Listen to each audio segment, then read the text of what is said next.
Hey everyone, and welcome to this week's episode of the Mike Muldoon Podcast. Hope you're doing well. Yep, I'm back. I know. I'm trying to be as consistent as I can. I'm still beating myself up because for years, every week I was there, but I got crazy busy because my wife and I decided to try something neither one of us ever done. You probably heard me talk about this. We opened up a coffee bagel shop here in town where we moved to in England. It's doing really well. It's busy, but it's a lot because we've never done it before. We have never done this. I never even worked in a cafe before. I never made coffee before.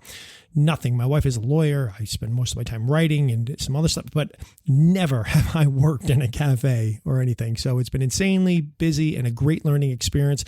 Often that fear rises, but you know what? You just keep pushing through. You keep believing and you keep pushing through because life's about living, not just existing. But anyway, I want to talk about something today. What I kind of look at is what is called quiet quitting, like maybe the 2.0 version.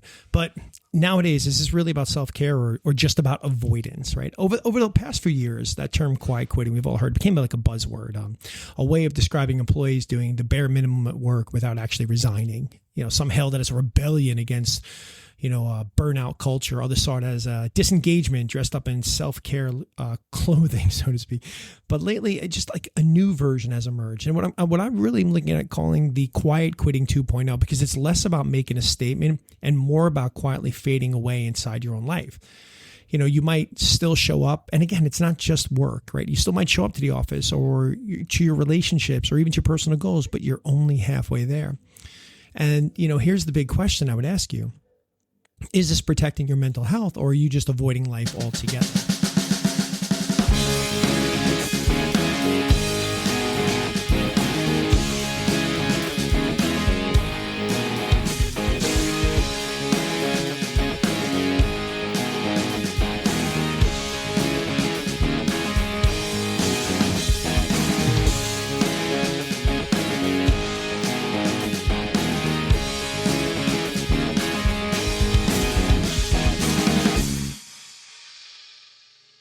See, the original wave of quiet quitting was basically sparked by overwork, burnout, and the realization that loyalty to a company doesn't, always equal loyalty in return. But the new wave has sort of shifted.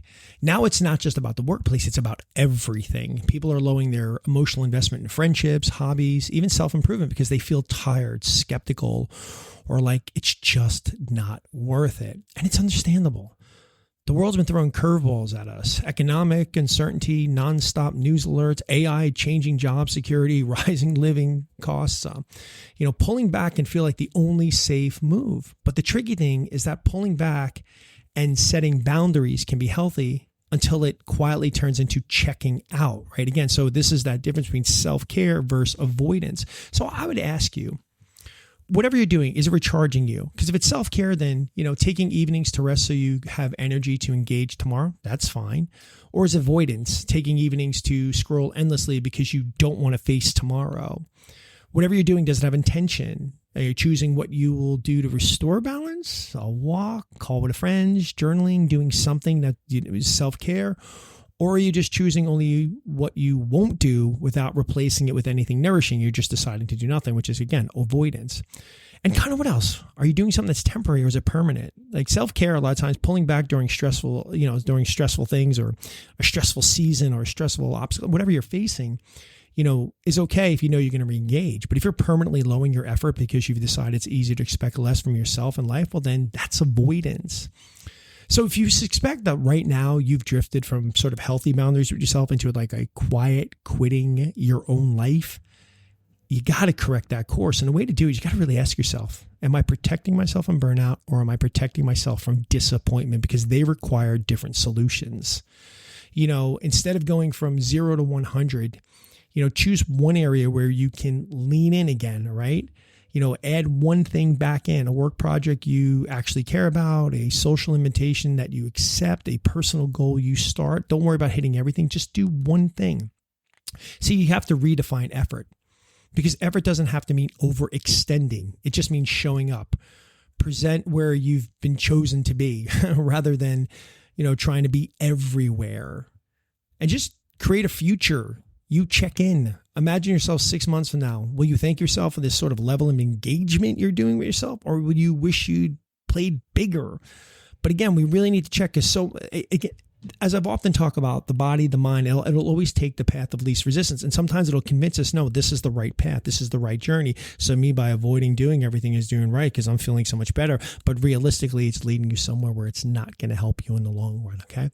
So quiet quitting, this version, it's seductive because it promises safety. Again, mind, body, everything, path of least resistance. Keep me in the comfort zone. Don't create any uncertainty. Don't create any fear. Don't create any discomfort. But safety without engagement leads to stagnation, and stagnation feels a lot like burnout in slow motion.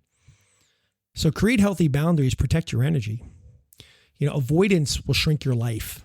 The key is to notice when when one is quietly morphed into the other, and then to take a small intentional step back into the game before you have completely checked out and it's almost impossible to get out of, okay? And that's what I have for you today. Right? So keep focusing, a lot going on. I mean, I tell you, I don't even try to look at the news, social media, anything anymore because it's just depressing. And sometimes you wonder, is it really depressing or it's just because they got to grab your headlines, so they're going to tell you the most horrible thing in the world when realistically, maybe it's not that bad. Anyway. So listen, as always, I thank you so much for listening. Thank you so much for tuning in. I appreciate you being here. Again, those Apple likes, those shares, share it with your friend, whatever. Hopefully this is helping you. Maybe it'll help somebody else. I appreciate it as well. We're going into the weekend. And as always, be safe. And I got nothing but love for you.